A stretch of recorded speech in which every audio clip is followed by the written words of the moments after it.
नमस्ते, मैं चंद्रशेखर आप सभी को मैं अपने चैनल डिलीजेंट एकेडमी में स्वागत करता हूं।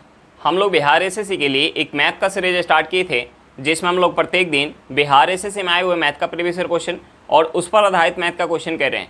चलिए आज उस सीरीज में हम लोग आगे की तरफ चलते हैं। इससे पहले अगर आप मेरे चैनल पर नए हों तो चैनल को सब्सक्राइब कर लें और बेल आइकन को प्रेस करना बिल्कुल ना भूलें, ताकि आपको सबसे पहले लेटेस्ट नोटिफिकेशन मिलता रहे। चलिए अब हम लोग क्वेश्चन की तरफ चलते हैं। देखिए हमारा क्वेश्चन क्या दिया हुआ है। हमारा क्वेश्चन है, कक्षा में 2400 विद्यार्थी है। यदि 45% विद्यार्थी फुटबॉल खेलते हैं तथा 75% विद्यार्थी हॉकी खेलते हैं और कोई भी विद्यार्थी ऐसा नहीं जो दोनों ही खेल नहीं खेलता है, तो कितने विद्यार्थी दोनों खेल खेलते हैं। अब देखिए हमसे पूछ क्या रहा है, हमसे पूछ रहा है क्वेश्चन में कि कितने विद्यार्थी जो है वो दोनों खेल खेलते हैं। अब देखिए मैं क्वेश्चन में क्या दिया कि कोई भी विद्यार्थी ऐसा नहीं जो दोनों ही खेल नहीं खेलता है। इसका मतलब क्या होगा कि कुछ विद्यार्थी फुटबॉल खेलते हैं, कुछ विद्यार्थी हॉकी खेलते हैं और कुछ विद्यार्थी दोनों खेल खेलते हैं। यानी 100% विद्यार्थी जो है कुछ ना कुछ खेल खेल रहे हैं। अब देखिए हमसे पूछ क्या रहा है कि कितने विद्यार्थी जो है दोनों खेल खेल रहे हैं। तो हम सबसे पहले ये निकाल लेते हैं कि कितने प्रतिशत विद्यार्थी जो है वो दोनों खेल खेल रहे हैं। तो देखिए प्रतिशत निकालने के लिए हम यहाँ क्या करेंगे, वेन डायग्राम लगाएंगे। हम यहाँ क्या करेंगे, वेन डायग्राम लगाएंगे। अब देखिए हमें क्वेश्चन में दिया हुआ है, कि 45% फुटबॉल खेलते हैं। फुटबॉल कितने खेल रहे हैं, 45%। और हमें क्वेश्चन में क्या दिया है, हमें क्वेश्चन में दिया है कि हॉकी कितने खेल रहे हैं, हॉकी खेल रहे हैं 75%। हॉकी कितने खेल रहे हैं, 75% खेल रहे हैं। तो देखिए हमने मान लिया कि दोनों खेल खेलने वाले विद्यार्थी का प्रतिशत जो है वो 1 से। तो देखिए हम ये निकाल सकते हैं, हमें क्वेश्चन में दिया कि 45% फुटबॉल खेल रहे हैं, तो हमने मान लिया कि दोनों खेल खेलने वाले विद्यार्थी का प्रतिशत 1 से। तो हम ये निकाल सकते हैं कि केवल फुटबॉल कितने लोग खेल रहे होंगे, केवल फुटबॉल कितने खेल रहे होंगे, 45 माइनस 1% विद्यार्थी। अब देखिए हमें क्वेश्चन में दिया कि 75% विद्यार्थी जो है वो हॉकी खेल रहे हैं और 1% दोनों खेल रहे हैं। यानी केवल हॉकी कितना खेल रहे होंगे, 75 माइनस 1%। ये हमारा क्या हो जाएगा, 75 माइनस 1% हो जाएगा। अब देखिए हम इसे ऐड करेंगे तो ये हमारा क्या निकल के आ जाएगा, 100% निकल के आ जाएगा। यानी हम यहाँ से लिख सकते हैं 45 minus x plus x plus 75 minus x, ये किसके बराबर हो जाएगा, 100% के बराबर हो जाएगा। अब देखिए हम इस इक्वेशन से x का वैल्यू निकाल सकते हैं। हम इसे ऐड करेंगे, 45 और 75 को ऐड करेंगे, ये हमारा क्या हो जाएगा, 120 हो जाएगा। यहाँ से हमारा एक माइनस का x और प्लस का x कट जाएगा। अब देखिए इस माइनस x को अगर हम उस साइड लेके जाएंगे तो हमारा माइनस में तो प्लस में हो जाएगा। यानी हम यहाँ से लिख सकते हैं x। अब देखिए 45 और 75 कितना हो जाएगा, 120 हो जाएगा, 120। और इस 100 को अगर हम इस साइड लेके आएंगे तो हमारा प्लस में तो माइनस में हो जाएगा। यानी 120 माइनस हमारा क्या हो जाएगा, 100 हो जाएगा। यहाँ से हमारा x क्या निकल के आ जाएगा, x निकल के आ जाएगा 20। यानी दोनों खेल खेलने वाले विद्यार्थी का प्रतिशत क्या निकल के गया, 20%। अब देखिए मैं क्वेश्चन में कुल विद्यार्थी का संख्या दिया हुआ है। हमें कुल विद्यार्थी का संख्या कितना दिया है, 2400। कुल विद्यार्थी का संख्या दिया 2400, जिसमें से 20% जो है वो दोनों खेल खेल रहे हैं। तो देखिए हम यहाँ से 2 जीरो काट सकते हैं। 24 में 20 से गुना करेंगे, ये हमारा क्या हो जाएगा, 480। यानी कितने विद्यार्थी दोनों खेल खेल रहे हैं, 480। हमारा आंसर क्या निकल के आ गया, 480। चलिए क्वेश्चन समझ में आ गया होगा। नेक्स्ट क्वेश्चन पे चलते हैं। देखिए हमारा क्वेश्चन क्या दिया हुआ है। हमारा क्वेश्चन है, दो संख्याएं तीसरी संख्या से क्रमशः 25% तथा 60% अधिक है। पहली संख्या दूसरी संख्या का कितने प्रतिशत है। तो देखिए हम सबसे पहले तीनों संख्या मान लेते हैं। पहली संख्या, दूसरी संख्या और तीसरी संख्या। अब देखिए हमें क्वेश्चन में क्या दिया कि दो संख्याएं तीसरी संख्या से क्रमशः 25% और 60% अधिक है। तो हमने मान लिया कि तीसरी संख्या 100 है। तो देखिए पहली संख्या क्या हो जाएगी, इससे 25% ज़्यादा, यानी ये हो जाएगी 125। और दूसरी संख्या क्या हो जाएगी, इससे 60% ज़्यादा, यानी ये क्या हो जाएगी 160। अब देखिए हमसे पूछ रहा है कि पहली संख्या दूसरी संख्या का कितने प्रतिशत है। कौन, पहली संख्या दूसरी संख्या का कितने प्रतिशत है। अब देखिए हम यहाँ से इसे सॉल्व करेंगे तो हमारा परसेंटेज निकल के आ जाएगा। हम इसे 20 से काटेंगे तो ये 20 से 5 बार में जाएगा, ये 20 से 8 बार में जाएगा। हम 125 में अगर 5 से गुना करेंगे तो ये हमारा क्या हो जाएगा, 625/8%। अब देखिए हम इसे अगर पॉइंट में चेंज करेंगे तो ये 8 से कितने बार में जाएगा, 8 से 56, हाथ में 6, ये हमारा हो जाएगा 65। 8 से जाएगा 8 बार में, हाथ में क्या आ जाएगा, 1 आ जाएगा, पॉइंट लगाएंगे 10 हो जाएगा। 10 8 से कितने बार में जाएगा, 1 बार में, हाथ में 2 आ जाएगा। 0 लाएंगे हमारा क्या हो जाएगा, 20 हो जाएगा। 20 8 से कितने बार में जाएगा, 2 बार में, हाथ में क्या आ जाएगा, 4 आ जाएगा। एक और 0 लाएंगे 40 हो जाएगा। 40 8 से कितने बार में जाएगा, 5 बार में। यानी यहाँ से हमारा क्या निकल के आ गया, यहाँ से हमारा निकल के आ गया कि पहली संख्या दूसरी संख्या का 78.125% है। हमारा आंसर क्या निकल के आएगा, 78.125% निकल के आ गया। चलिए क्वेश्चन समझ में आ गया होगा, नेक्स्ट क्वेश्चन पे चलते हैं। देखिए हमारा क्वेश्चन क्या दिया हुआ है, हमारा क्वेश्चन है 24 वस्तुओं का क्रय मूल्य 16 रुपये प्रति वस्तु है। 18 वस्तुएं 15 रुपये की औसत लागत से बेची जा चुकी है। शेष बची वस्तुओं को किस मूल्य पर बेचा जाए ताकि कोई लाभ या हानि ना हो। अब देखिए हमसे क्वेश्चन में पूछ क्या रहा है, हमसे पूछ रहा है कि शेष बची हुई वस्तु को किस मूल्य से बेचा जाए ताकि पूरे सौदे में ना कोई लाभ हो और ना ही हानि हो। अब देखिए पूरे सौदे में ना कोई लाभ हो ना कोई हानि हो, इसका मतलब क्या होगा, जो 24 वस्तु का एवरेज हमारा सीपी होगा वो किसके बराबर होगा, 24 वस्तु के एवरेज एसपी के बराबर होगा। 24 वस्तु का एवरेज सीपी क्या दिया हुआ है, 24 वस्तु का एवरेज सीपी दिया हुआ है 16 रुपये प्रति वस्तु। तो 24 वस्तु का एवरेज एसपी क्या हो जाएगा, एवरेज एसपी हो जाएगा 16 रुपये प्रति वस्तु। अब देखिए 24 वस्तु का एवरेज एसपी क्या है, 16 रुपये प्रति वस्तु। तो हम यहाँ से टोटल एसपी निकाल सकते हैं। टोटल एसपी निकालने के लिए हम इस 24 में 16 रुपये से गुना करेंगे तो हमारा टोटल एसपी निकल के आ जाएगा। अब देखिए मैं क्वेश्चन में आगे क्या दिया हुआ है, हमें क्वेश्चन में आगे दिया कि 18 वस्तु को जो है 15 रुपये एवरेज की दर से बेचा जा रहा है। यानी यहाँ से 18 वस्तु का हम एसपी निकाल सकते हैं। 18 वस्तु का एसपी निकालने के लिए हम इस 18 में 15 से गुना करेंगे। अब देखिए 18 वस्तु बिक गई, टोटल वस्तु कितनी है 24 है, यानी शेष वस्तु कितनी बच गई, शेष वस्तु बच गई 6। अब देखिए हमसे पूछ रहा है कि इस शेष वस्तु को हम एवरेज किस दर से बेचें, हम एवरेज किस दर से बेचें ताकि पूरे सौदे में ना कोई लाभ हो ना कोई हानि हो। तो देखिए इस इक्वेशन से हम x का वैल्यू निकाल सकते हैं। यहाँ से अगर हम 6 कॉमन ले लें तो देखिए 6 से 24 कितने बार में जाएगा, 4 बार में। ये 6 से जाएगा 3 बार में और ये 6 से 6 कट जाएगा। देखिए हम यहाँ गुना करेंगे 64 में अगर 4 से गुना करेंगे, 16 में 4 से गुना करेंगे तो ये कितना हो जाएगा, 64 हो जाएगा। इक्वल टू हम यहाँ 15 में 3 से गुना करेंगे तो ये क्या हो जाएगा, 45 हो जाएगा प्लस x। अब देखिए इस 45 को अगर हम इस साइड लेके आएंगे तो हमारा प्लस में तो माइनस में हो जाएगा। 64 में से अगर 45 माइनस करेंगे तो ये हमारा क्या हो जाएगा, 19 हो जाएगा। यानी x इक्वल टू क्या निकल के आ गया, 19 रुपया। यानी शेष वस्तु को हमें एवरेज किस दर से बेचना पड़ेगा, 19 रुपये प्रति वस्तु के दर से बेचना पड़ेगा। हमारा आंसर क्या निकल के गया, 19 रुपये निकल के गया। चलिए क्वेश्चन समझ में आ गया होगा, नेक्स्ट क्वेश्चन पे चलते हैं। देखिए हमारा क्वेश्चन क्या दिया हुआ है, हमारा क्वेश्चन है किसी वस्तु पर उसके क्रय मूल्य से 35% अधिक मूल्य अंकित किया जाता है। यदि वस्तु को बेचकर 20% लाभ कमाया जाता है तो अंकित मूल्य पर दी गई छूट प्रतिशत कितना है। हमें क्या निकालना, छूट प्रतिशत निकालना है। तो देखिए एक हमारा कंसेप्ट होता है MP बटा CP equal to 100 plus profit percent बटा 100 माइनस डिस्काउंट परसेंट। अब देखिए हमें क्वेश्चन में क्या दिया है कि अंकित मूल्य जो है क्रय मूल्य से 35% अधिक है। तो हम यहाँ से MP और CP का रेशियो निकाल सकते हैं। देखिए हमने मान लिया कि वस्तु का CP 100 रुपया है, हमने मान लिया कि वस्तु का CP 100 रुपया है तो MP क्या हो जाएगा, इससे 35% ज़्यादा। 100 का हम 35% निकालेंगे तो ये हमारा क्या हो जाएगा, 35 हो जाएगा। यानी MP क्या हो जाएगा, 135 हो जाएगा। अब देखिए मैं प्रॉफिट परसेंट कितना दिया, 20%। यानी ये हमारा हो जाएगा 100 प्लस 20 हो जाएगा बटा 100 माइनस हमें डिस्काउंट प्रतिशत निकालना है। अब देखिए हम इस इक्वेशन से D का वैल्यू निकाल सकते हैं।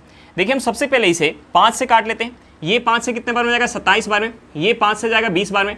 हम यहाँ से क्रॉस गुना करेंगे, तो ये हमारा क्या हो जाएगा, ये हमारा हो जाएगा 2700 माइनस 27D इक्वल टू हम इसे ऐड करेंगे तो ये हमारा कितना हो जाएगा, 120। 120 में अगर हम 20 से गुना करेंगे तो ये हमारा कितना हो जाएगा, 2400। ये हमारा कितना हो जाएगा, 2400। अब देखिए इस 27D को अगर हम उस साइड लेके जाएंगे तो हमारा माइनस में तो प्लस में हो जाएगा। यानी हम यहाँ से लिख सकते हैं 27D इक्वल टू इस 2400 को अगर हम इस साइड लेके आएंगे तो हमारा प्लस में तो माइनस में हो जाएगा। यानी 2700 में से अगर हम 2400 माइनस करेंगे तो ये हमारा कितना हो जाएगा, 300 हो जाएगा। अब देखिए यहाँ से हमारा D इक्वल टू क्या हो जाएगा, D इक्वल टू हो जाएगा 300 बटा 27। अब देखिए हम इसे 3 से काट सकते हैं। ये 3 से कितने बार में जाएगा, 100 बार में। और ये 3 से कितने बार में जाएगा, 9 बार में। यानी यहाँ से हमारा क्या निकल के आएगा, डिस्काउंट प्रतिशत निकल के आ गया 100 बटा 9%। 100 बटा 9% को हम क्या लिख सकते हैं, हम इसे लिख सकते हैं 11 सही 1 बटा 9%। यानी डिस्काउंट प्रतिशत हमारा क्या निकल के आ गया, 11 सही 1 बटा 9% निकल के आ गया। हमारा आंसर क्या निकल के आ गया, 11 सही 1 बटा 9% निकल के आ गया। चलिए क्वेश्चन समझ में आ गया होगा, नेक्स्ट क्वेश्चन पे चलते हैं। देखिए हमारा क्वेश्चन क्या दिया हुआ है। हमारा क्वेश्चन है, एक व्यक्ति ने साधारण ब्याज की एक निश्चित वार्षिक दर से 7 वर्षों में 20,400 रुपये प्राप्त करने के लिए 1200 रुपये की राशि को निवेश किया। उक्त राशि प्राप्त करने के लिए ब्याज की दर क्या होगी? हमें क्या निकालना है? रेट ऑफ इंटरेस्ट निकालना है। अब देखिए मैं क्वेश्चन में क्या दिया, हमें क्वेश्चन में टाइम दिया हुआ है। हमें टाइम कितना दिया? 7 वर्ष का हमें टाइम दिया हुआ है। और हमें क्वेश्चन में क्या दिया? हमें क्वेश्चन में अमाउंट दिया हुआ है। हमें अमाउंट कितना दिया हुआ है? हमें अमाउंट दिया हुआ है 20,400 रुपया। और हमें क्वेश्चन में क्या दिया? प्रिंसिपल दिया हुआ है। हमें प्रिंसिपल कितना दिया हुआ है? हमें प्रिंसिपल दिया हुआ है 12,000 रुपया। प्रिंसिपल हमें कितना दिया हुआ है? 12,000 रुपया दिया। और हमसे पूछ क्या रहा है? हमसे पूछ रहा है रेट ऑफ इंटरेस्ट। अब देखिए यहाँ जो ब्याज काउंट हो रहा है, साधारण ब्याज के दर से ब्याज काउंट हो रहा है।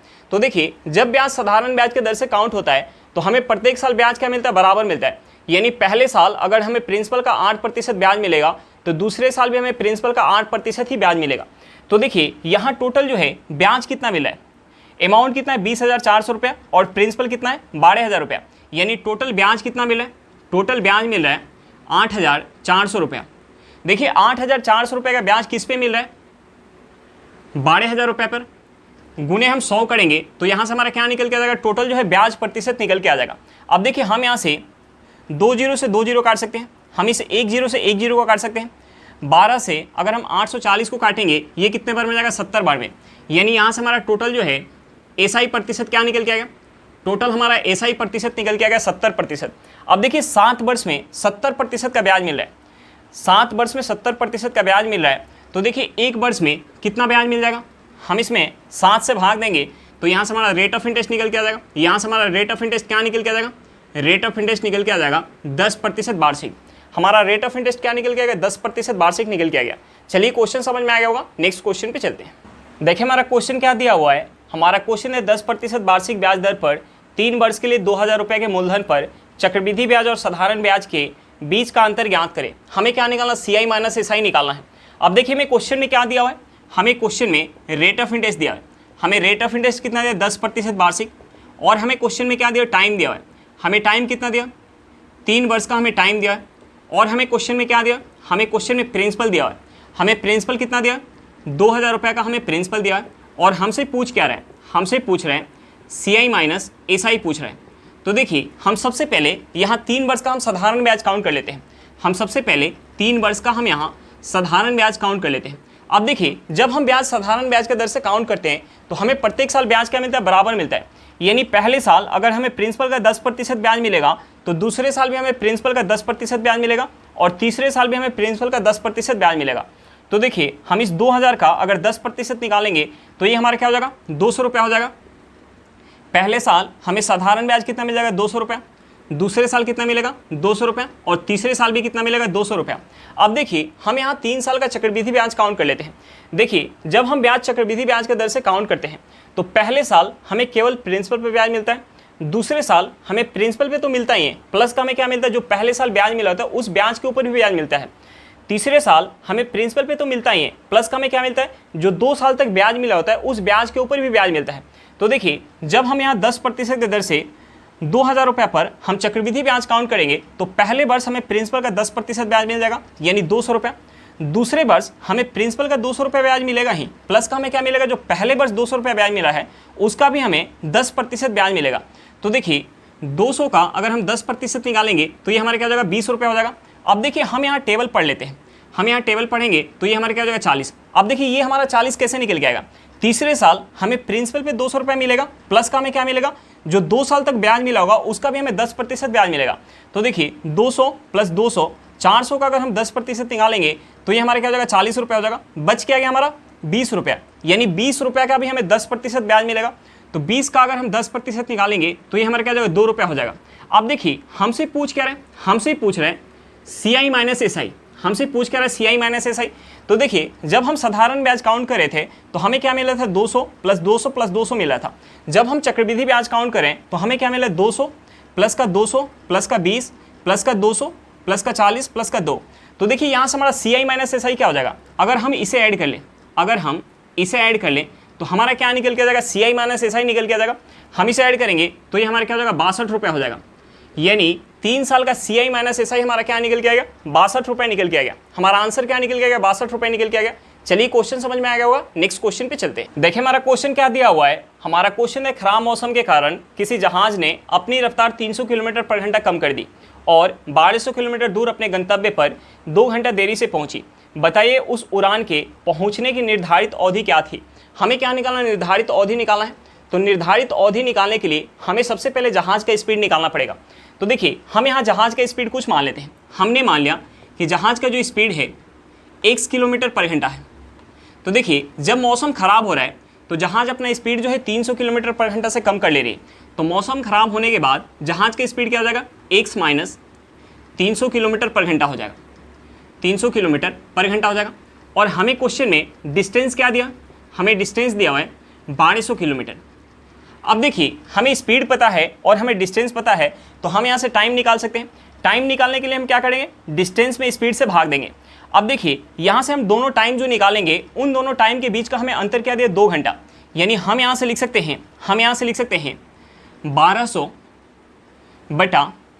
बटा x माइनस 300 किलोमीटर पर घंटा माइनस का 1200 बटा x किलोमीटर पर घंटा। यहाँ से जो दोनों टाइम निकल के आएगा, उन दोनों टाइम के बीच का हमें अंतर क्या दिया, 2 घंटा दिया। अब देखिए हम इस इक्वेशन से x का वैल्यू निकाल सकते हैं। या तो हम इस इक्वेशन को सॉल्व कर लें, या हम यहाँ x के जगह हम कुछ पुट कर लें। अब देखिए हम यहाँ x के जगह क्या पुट करें ताकि हमारा 2 घंटा निकल के आ जाए।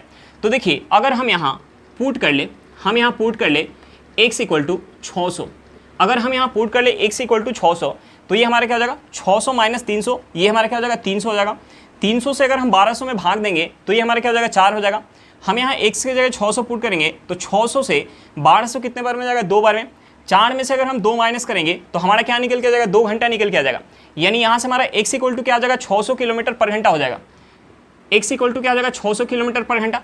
अब देखिए जहाज का हमें स्पीड पता चल गया, तो हमसे पूछ क्या रहे हैं, निर्धारित टाइम पूछ रहे हैं। तो देखिए निर्धारित टाइम के लिए हम क्या करेंगे, डिस्टेंस में, डिस्टेंस क्या है 1200 किलोमीटर, डिस्टेंस में हम स्पीड से भाग देंगे। स्पीड हमारा क्या निकल गया, 600 किलोमीटर पर घंटा। तो देखिए 600 से 1200 कितने बार में जाएगा, 2 बार में। यानी निर्धारित टाइम क्या निकल के आएगा, 2 घंटा निकल के आएगा। हमारा आंसर क्या निकल के आएगा, 2 घंटा निकल के आएगा। चलिए क्वेश्चन समझ में आ गया होगा, नेक्स्ट क्वेश्चन पे चलते हैं। देखिए हमारा क्वेश्चन क्या दिया हुआ है। हमारा क्वेश्चन है 25 व्यक्ति किसी काम को 60 दिनों में पूरा कर सकते हैं। उन्होंने काम करना शुरू किया, 1 दिन बाद 10 व्यक्तियों ने काम छोड़ दिया। यदि पूरा काम 80 दिनों में समाप्त हुआ तो x का मान क्या है। हमें क्या निकालना है, x का मान निकालना है। तो देखिए हम इस क्वेश्चन में MDH फार्मूला का यूज कर सकते हैं। हमें क्वेश्चन में क्या दिया है, हमें क्वेश्चन में दिया है कि 25 व्यक्ति किसी काम को 60 दिन में पूरा कर सकते हैं। और हमें क्वेश्चन में क्या दिया कि उसी काम को उन्होंने काम करना शुरू किया। यानी 25 व्यक्ति काम करना शुरू कर रहे हैं और 1 दिन काम कर रहे हैं। उसके बाद 10 व्यक्तियों ने काम छोड़ दिया। देखिए पहले जो है 25 व्यक्ति थे और 10 व्यक्ति काम छोड़ देंगे, यानी अब शेष व्यक्ति कितने बच जाएंगे, 15 व्यक्ति। अब देखिए टोटल काम जो है 80 दिन में समाप्त हो रहा है। तो देखिए यहाँ जो है 1 दिन काम हो गया, यानी यहाँ के लिए समय कितना बच जाएगा, 80 माइनस 1 दिन का समय बच जाएगा। अब देखिए हम इस इक्वेशन से x का वैल्यू निकाल सकते हैं। अब देखिए हम यहाँ से अगर 5 कॉमन ले लें तो देखिए 5 से 25 5 बार में जाएगा, ये 5 बार में जाएगा, और यहाँ 15 जो है 3 बार में जाएगा। यहाँ से हम गुना करेंगे तो ये हमारा क्या हो जाएगा, ये हमारा हो जाएगा 300 इक्वल टू ये हमारा हो जाएगा 5x प्लस हम यहाँ अगर गुना करेंगे तो ये हमारा हो जाएगा 240 माइनस 3x। अब देखिए इस 240 को अगर हम इस साइड लेके आएंगे तो हमारा प्लस में तो माइनस में हो जाएगा। यानी 300 में से अगर हम 240 माइनस करेंगे तो ये हमारा क्या हो जाएगा, 60 हो जाएगा। ये हमारा क्या हो जाएगा, 60 हो जाएगा। और हम यहाँ 5x में से अगर 3x माइनस करेंगे तो ये हमारा क्या हो जाएगा, 2x इक्वल टू क्या हो जाएगा, 60 हो जाएगा। यहाँ से हमारा x क्या निकल के आ जाएगा, x निकल के आ जाएगा 30। x का मान क्या निकल के आएगा, 30 निकल के आएगा। और हमसे पूछ क्या रहा था x का मान, हमारा आंसर क्या निकल के आएगा, 30 निकल के आएगा। यानी 30 दिनों बाद जो है 10 व्यक्तियों ने काम छोड़ दिया। हमारा आंसर क्या निकल के आएगा, 30 निकल के आएगा। चलिए क्वेश्चन समझ में आ गया होगा, नेक्स्ट क्वेश्चन पे चलते हैं। देखिए हमारा क्वेश्चन क्या दिया हुआ है। हमारा क्वेश्चन है 8 सेंटीमीटर भुजा वाले एक समबाहु त्रिभुज के परिवृत्त तथा अंतःवृत्त के क्षेत्रफल का अंतर ज्ञात करें। हमें क्या निकालना है, क्षेत्रफल का अंतर निकालना है। अब देखिए यहाँ जो हमारा त्रिभुज दिया हुआ है, त्रिभुज कौन सा दिया है, समबाहु त्रिभुज। तो देखिए समबाहु त्रिभुज में परिवृत्त के त्रिज्या का हमारा फॉर्मूला क्या होता है? समबाहु त्रिभुज में परिवृत्त के त्रिज्या को हम कैपिटल R से सूचित करते हैं और हमारा फॉर्मूला क्या होता है? फॉर्मूला होता है a/√3। फॉर्मूला क्या होता है? a/√3। अब देखिए समबाहु त्रिभुज में अंतःवृत्त के त्रिज्या का फॉर्मूला क्या होता है? समबाहु त्रिभुज में अंतःवृत्त के त्रिज्या को हम स्मॉल r से सूचित करते हैं और हमारा फॉर्मूला क्या होता है? a/2 × √3। अब देखिए हमसे पूछ क्या रहा है? क्षेत्रफल का अंतर पूछ रहा है। तो देखिए वृत्त के क्षेत्रफल का फॉर्मूला क्या होता है? πr²। तो हम यहाँ से अगर क्षेत्रफल निकालेंगे, तो क्षेत्रफल हमारा क्या हो जाएगा? पाई इंटू r² करेंगे तो ये हमारा हो जाएगा a² बटा, अगर हम √3 का स्क्वायर करेंगे तो ये हमारा क्या हो जाएगा? 3 हो जाएगा। और यहाँ अगर हम क्षेत्रफल निकालेंगे तो क्षेत्रफल हमारा क्या हो जाएगा? पाई r²। तो देखिए हम यहाँ r का स्क्वायर करेंगे तो ये हमारा हो जाएगा a² बटा हमारा क्या हो जाएगा? 4 × √3 का अगर स्क्वायर करेंगे तो ये हमारा क्या हो जाएगा? 3 हो जाएगा। अब देखिए दोनों के क्षेत्रफल का अंतर पूछ रहा है, तो हम यहाँ अगर अंतर निकालेंगे, तो यहाँ से हमारा अंतर क्या हो जाएगा? इन दोनों में हमारा कॉमन क्या हो जाएगा? यहाँ हमारा कॉमन हो जाएगा पाई इंटू a² बटा 3 हमारा कॉमन हो जाएगा। देखिए यहाँ हमारा क्या बच जाएगा? 1 बच जाएगा, माइनस यहाँ हमारा क्या बच जाएगा? यहाँ हमारा बच जाएगा 1/4। अब देखिए हम यहाँ अगर माइनस करेंगे, तो यहाँ से हमारा क्या हो जाएगा? यहाँ से हमारा हो जाएगा पाई इंटू a² बटा 3 इंटू, अब देखिए हम 1 में से 1/4 माइनस करेंगे तो ये हमारा क्या हो जाएगा? 4 - 1 यानी 3/4 हो जाएगा। ये हमारा हो जाएगा 3/4। अब देखिए 3 से हमारा 3 कट जाएगा। अब देखिए हमें क्वेश्चन में a का वैल्यू क्या दिया? 8 सेंटीमीटर। तो हम यहाँ a के जगह अगर 8 पुट करेंगे तो यहाँ से हमारा हो जाएगा पाई इंटू, ये हमारा हो जाएगा 8 × 8 बटा हमारा क्या हो जाएगा? 4 हो जाएगा। 4 से 8 कितने बार में जाएगा? 2 बार में। हम यहाँ 8 में अगर 2 से गुना करेंगे तो ये हमारा क्या हो जाएगा? 16 पाई। यानी दोनों के क्षेत्रफल में अंतर हमारा क्या निकल के गया? 16 पाई सेंटीमीटर स्क्वायर निकल के आ गया। हमारा आंसर क्या निकल के गया? 16 पाई सेंटीमीटर स्क्वायर निकल के आ गया। चलिए क्वेश्चन समझ में आ गया होगा, नेक्स्ट क्वेश्चन पे चलते हैं। देखिए हमारा क्वेश्चन क्या दिया हुआ है? हमारा क्वेश्चन है 2 6 सेंटीमीटर भुजा वाले घनों को मिलाकर एक घनाभ बनाया गया है। घनाभ का संपूर्ण पृष्ठीय क्षेत्रफल ज्ञात करें। हमें क्या निकालना है? घनाभ का संपूर्ण पृष्ठीय क्षेत्रफल निकालना है। अब देखिए हमें क्वेश्चन में क्या दिया कि 2 घन को मिलाकर एक घनाभ बनाया जा रहा है और हमें घन की भुजा क्या दिया? 6 सेंटीमीटर दिया। तो देखिए घनाभ की लंबाई क्या हो जाएगी? 2 जो है घन को मिलाकर घनाभ बनाया जा रहा है और घन का हमें भुजा की लंबाई क्या दिया? 6 सेंटीमीटर। तो घनाभ की भुजा की लंबाई क्या हो जाएगी? लंबाई हो जाएगी 12 सेंटीमीटर। ऊंचाई हमारी क्या हो जाएगी? ऊंचाई हमारी हो जाएगी 6 सेंटीमीटर और चौड़ाई क्या हो जाएगी? चौड़ाई हो जाएगी 6 सेंटीमीटर। चौड़ाई हमारी क्या हो जाएगी? 6 सेंटीमीटर। अब देखिए हमसे पूछ क्या रहा है? हमसे पूछ रहा है संपूर्ण पृष्ठ का क्षेत्रफल। तो देखिए घनाभ के संपूर्ण पृष्ठ के क्षेत्रफल का फॉर्मूला क्या होता है? फॉर्मूला होता है 2 × LB + BH + HL।